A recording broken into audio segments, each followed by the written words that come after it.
Pertama, meninggalnya orang-orang besar.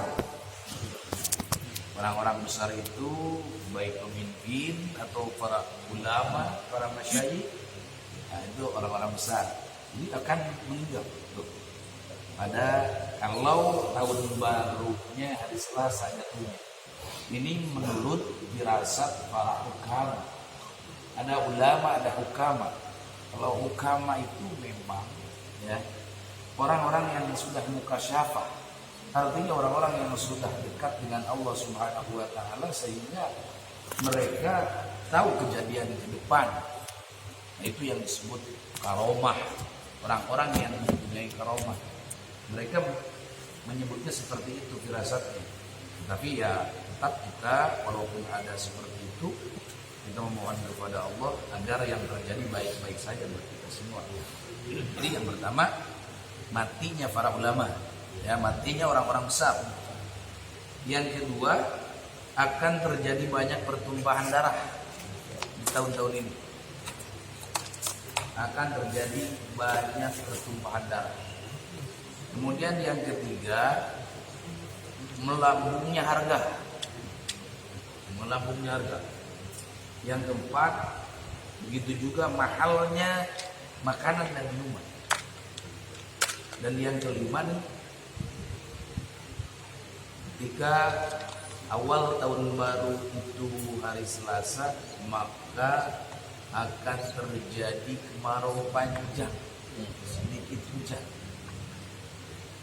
Nah maka oleh karena itu, kenapa Nabi menganjurkan bahkan mensunahkan ketika setiap sholat kita membaca kunut nazilah, maka yang terus sampai ke sini-sini dilakukan oleh para alimin ulama.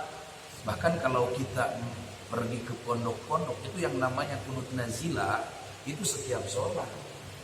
Jadi bukan hanya sholat maghrib atau sholat subuh saja, kunut nazilah itu setiap sholat. Kenapa?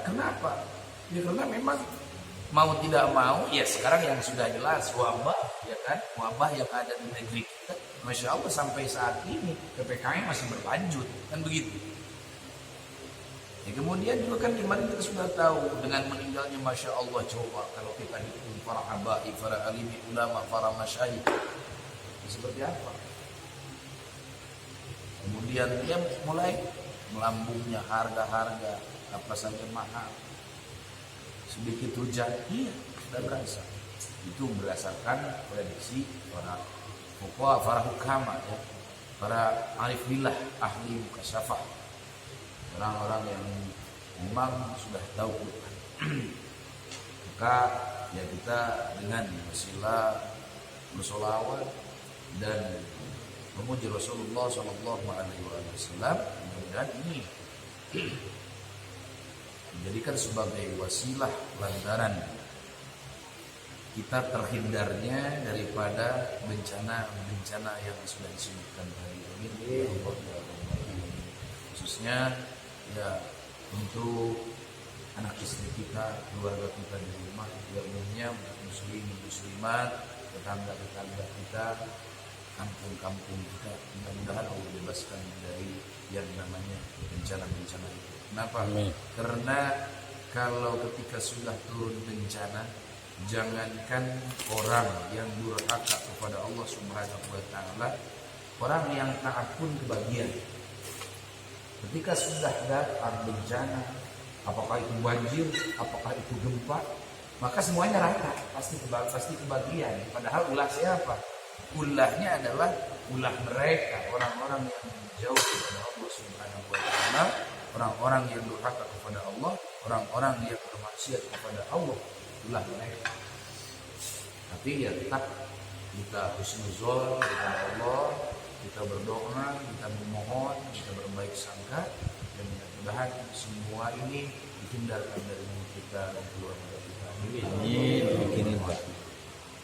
Dah ini ya hukum niatin sholihah wa ila hadratin nabi al-fatihah. A'udzu billahi minasy syaithanir rajim. Bismillahirrahmanirrahim. Alhamdulillahi rabbil alamin. Arrahmanir rahim. Maliki يوم الدين إياك نعبد وإياك نستعين اهدنا الصراط المستقيم صراط الذين أنعمت عليهم غير المغضوب عليهم ولا الضالين. السلام